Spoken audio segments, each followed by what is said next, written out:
Housing TV Africa, your first in housing development broadcasting.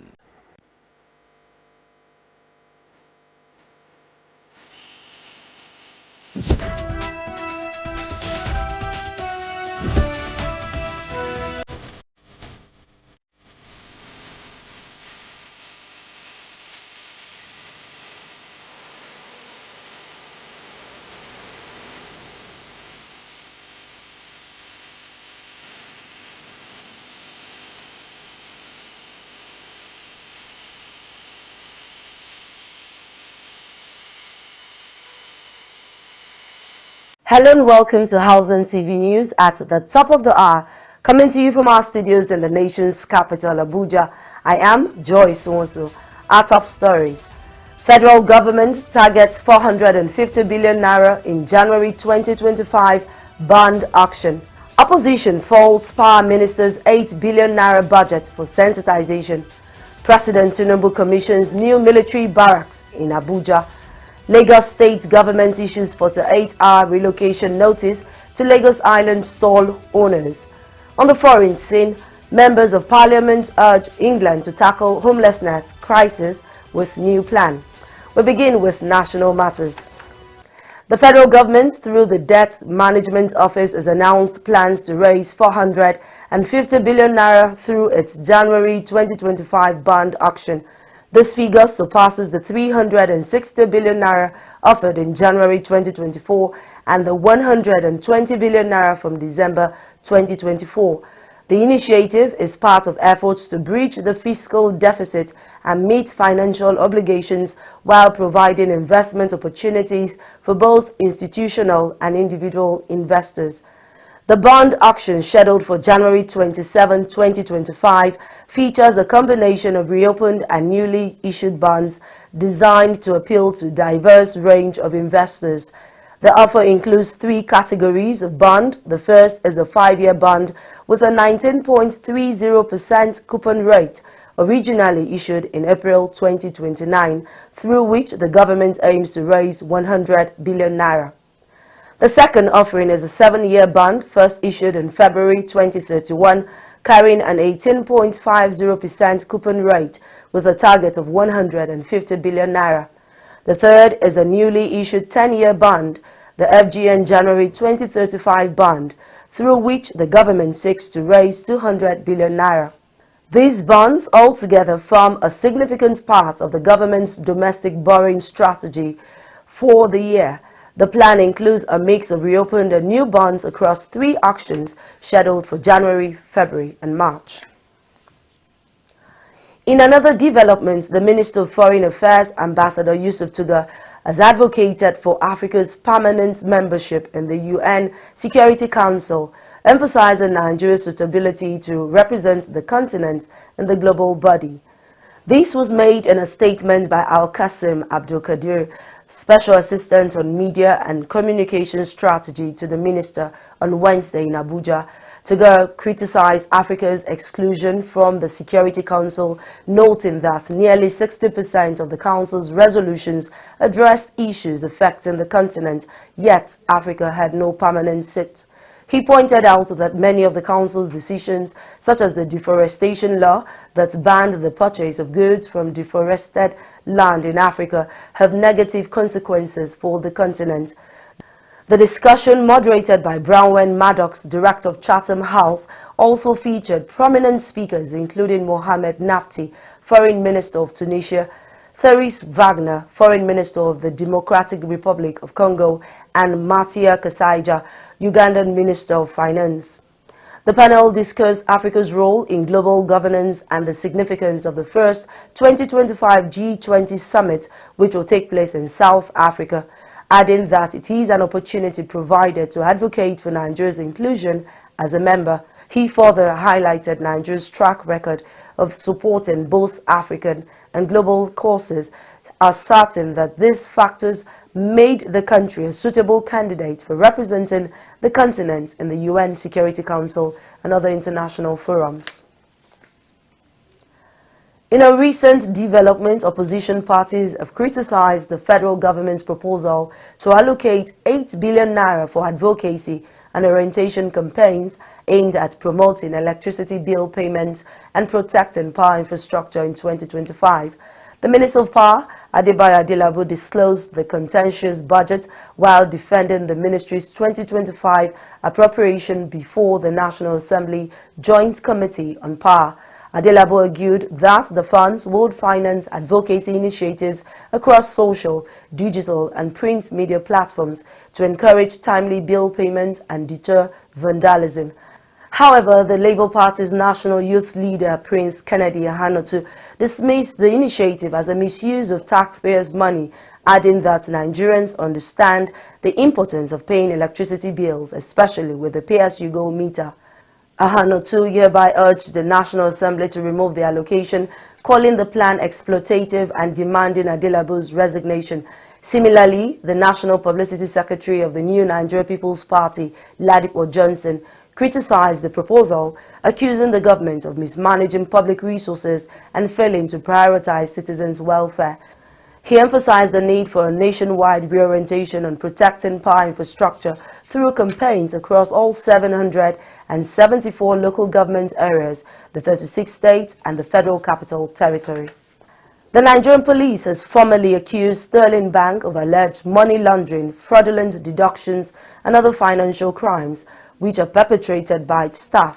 This report was presented by the Nigerian Police Force to the House of Representatives Committee on Public Petition during a public hearing of a petition presented to the committee by Miden Systems Limited against Sterling Bank, the Central Bank of Nigeria and Shell Petroleum. Miden System Limited had written a petition to the committee on the alleged mismanagement, fraudulent debit and misappropriation of funds from its account domiciled with Sterling Bank. According to Kabiru Yahaya and Sonny Amison, who were both superintendents of police and representatives of the Inspector General of Police, after a thorough investigation and arrest made, Sterling Bank was found wanting as several sums of money were debited from the account of Miden System Limited at different dates and times in 2016. Their submission was supported by documents it tendered before the committee. I have been privy to occasions where we know the committee has been waiting for a report. We have to resort to arrest. An executive director was arrested. In fact, what we got was even far, far less than what the first account officer gave us. Now, specifically,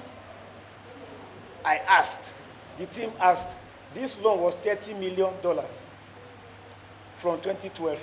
It was restructured to the same $30 million in 2017.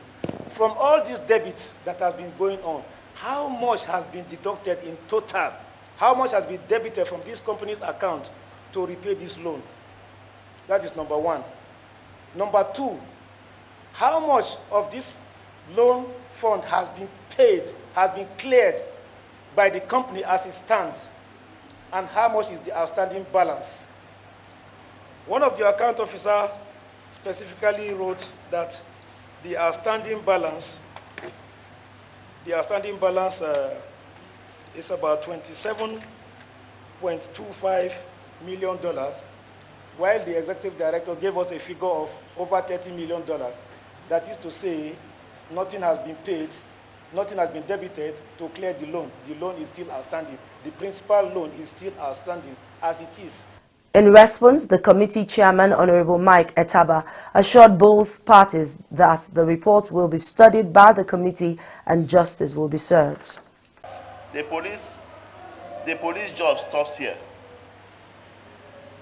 This is their final bus stop. The house takes over from where they stop. So, for the committee, we are going to do justice to these reports and then give our recommendations to the committee of the whole, to the entire house. So whatever reports that will come out, it will be as a result of the document that is before us. We cannot go outside the document that is before us. So what with the document that the police have done their investigation, and thank you for, adhering to, our resolution from the committee that you should investigate this matter and this matter has been investigated the way we had wanted it. And if there are errors within the report, we'll point them out. Anything we need to correct, we'll correct them. But justice, we believe, must prevail. The Nigerian Education Loan Fund declared in Abuja on Thursday that as at the 1st of January 2025, it has disbursed 116.184 billion naira for upkeep of students across 176,252 beneficiary institutions in the country. The Education Loan Fund was, however, given a paltry of 58.4 billion naira budget envelope for 2025 fiscal year. However, the managing director of the Nigerian Education Loan Fund, Accuse, who stated this in his presentation before the National Assembly Joint Committee on Tertiary Institutions and TET Fund during the budget defense session, clarified that out of the 116.84 billion naira, 37.7 billion naira was expended on institution loan.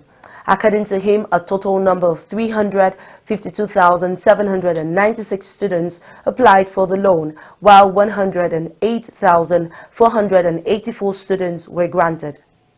So, to date, 176,252 institutional loan beneficiaries.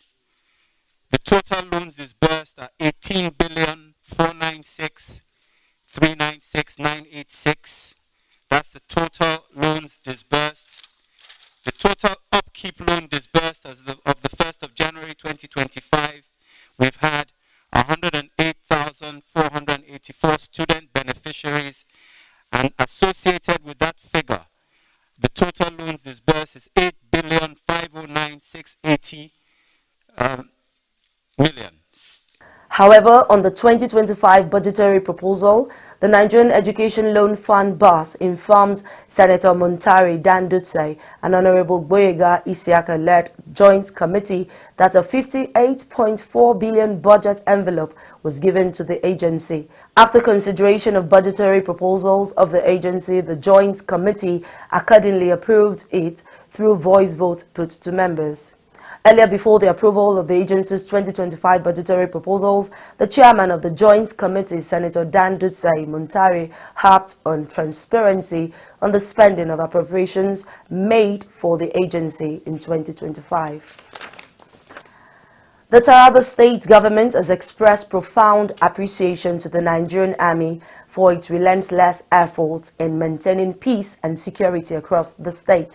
Governor Abdul Kefas, represented by the Secretary to the State Government, Gabon Timothy Kataps, conveyed the commendation during the 2024 Nigerian Army West African Social Activities event held in Jalingo.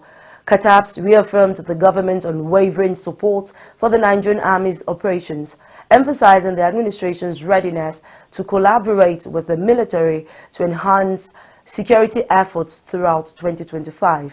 On behalf of the government and the people of Taraba State, His Excellency, I want to thank you for your unwavering commitment and dedication to service, ensuring that there's adequate security provided by the Nigerian Army and other security services in the state to ensure that the people of the state and indeed all Nigerians that live in Taraba State are secured and feel free to carry on their businesses within the state.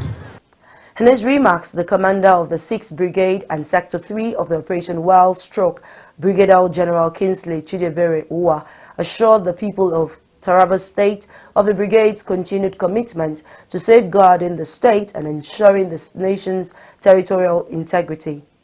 The event showcased the Army's dedication to fostering strong civil-military relations while celebrating cultural diversity and unity.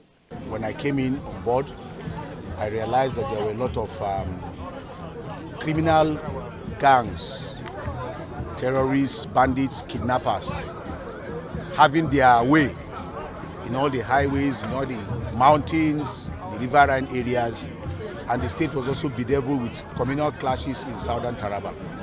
And so I took it upon myself, first of all, to carry out stakeholder engagements that is in the southern Taraba. And this led to various peace agreements that all the various tribes that were at loggerheads with each other adhered into, and they followed up. It also led to ensuring that the farming season was very safe for everybody. As you can see, a lot of farmers went to the farm last year, they cultivated their crops and have harvested their crops. And so there's so much we have done in that direction. We'll take a pause here. News stories from the build sector are up next. Stay with us. Get credible and authentic housing news at your fingertips by downloading the Housing TV mobile app. You can also join the African International Housing Show live from across the globe through the Housing TV mobile app. The mobile app features live streaming and trending housing news. You can locate the AIHS venue via the app, network with AIHS seasoned speakers, and live chat with exhibitors. You can also order house or building materials at AIHS via this app. Download the Housing TV mobile app now from the App Store and Google Play Store. And don't forget to click on the notification button. Available for both iOS and Android users. Housing TV is also on Star Times, channel 149 decoder. Welcome back. Thanks for staying with Housing TV News at the top of the hour. Now to the build sector. President Bola Tinubu said enhancing the welfare of officers and men of the Nigerian Armed Forces remains paramount to his administration. The president spoke at the groundbreaking ceremony of a new defense complex at the inauguration of an army barracks named after him in Abuja on Thursday. He, however, expressed his gratitude to members of the armed forces, lauding their efforts under the leadership of the Chief of Defense Staff, General Christopher Musa. He also emphasized the importance of locally producing military equipment to enhance domestic defense capabilities. Mr. President, however, called on Nigerians to come together and work towards a brighter future for the nation, stating that the groundbreaking event, coming on the heels of the Armed Forces Remembrance Day, is an enduring honor, especially to those who have laid down their lives for the peace and security of Nigeria. And particularly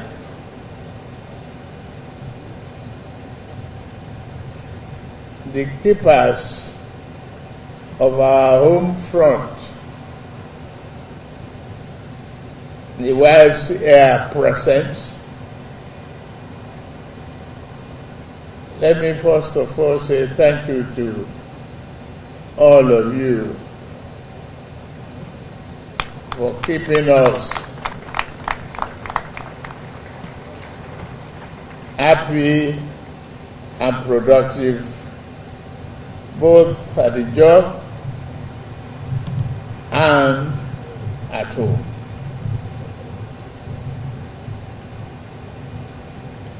Distinguished ladies and gentlemen, and leaders, past leaders here present, we are gathered here today for the groundbreaking ceremony of the Armed Forces Complex. First, as mentioned earlier, let me say thank you to the FCT Minister, Nyesom Wike, for strategically locating us here. We say thank you. Speaking earlier, the Chief of Defense Staff said a new state-of-the-art facility for the armed forces had become imperative as the Gariki headquarters, which was initially designed to be a temporary office, had become inadequate for its operations. In attendance at the event were the Deputy Senate President representing the Senate President, Senator Jibril Barau, Speaker of the House of Representatives, Honorable Tajuddin Abbas, Senator Ahmad Lawal, Minister of Defense Alhaji Abubakar Badaru, Minister of Information and National Orientation Mohammed Idris Malagi, and other top dignitaries. We move to Lagos, where the state government on Thursday issued a 48-hour ultimatum to traders operating on the Akpongbon Bridge and traders operating on the drainage setbacks on Lagos Island to vacate in preparation for the commencement of the urban regeneration of Lagos Island. The Commissioner for the Environment and Water Resources, Tokunbo Wahab, issued the notice while addressing the media after an inspection tour of the Savage Elegbata-Bombata drainage channel around the Olowogbowo-Akpongbon axis on Lagos Island.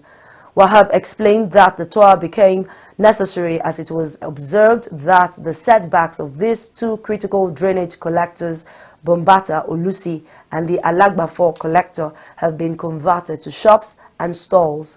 He added that these channels were initially not captured in the Lagos Island regeneration process, and this could hamper the success of the regeneration, noting that negative human activities in the axis massively contribute to flooding and pose serious threats to lives and property. Wahab also observed during the inspection that traders selling livestock had also converted on the Akpongbon Bridge into a ranch and livestock market, thereafter ordered the immediate relocation of the livestock traders to designated markets. He said all concerned stall owners would be served contravention notices, while ministry officials would return to monitor the level of compliance after 48 hours. He implored residents to always take ownership of all infrastructure and the environment by preventing indiscriminate dumping of refuse in drainage channels and roads, trading on the roads, and other forms of environmental degradation. We have to come and look at this Olusi Bombata collector as well as the Alagbafo collector.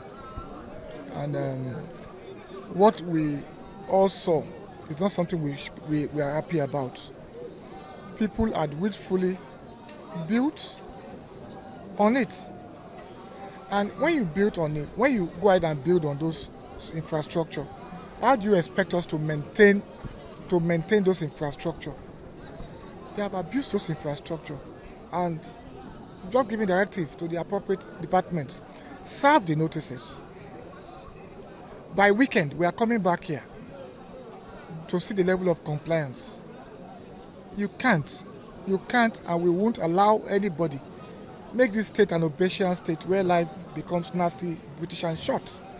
These are public infrastructure built for public use.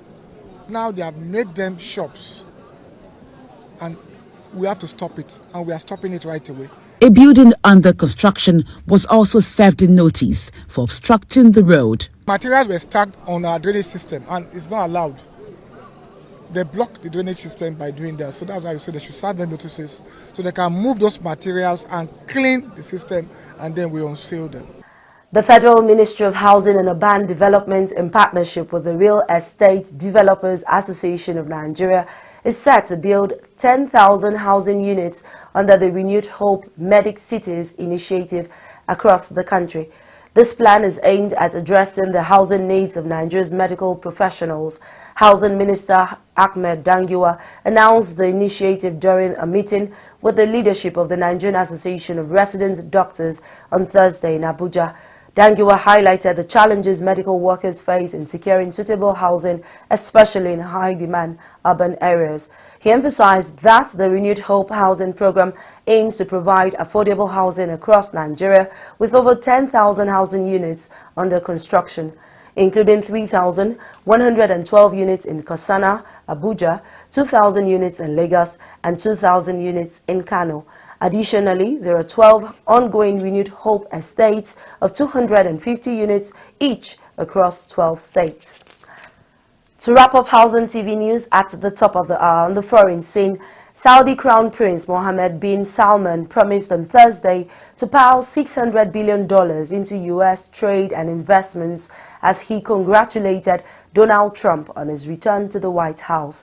Prince Mohammed, de facto leader of the world's biggest oil exporter, made the pledge in a phone call following Trump's inauguration on Monday.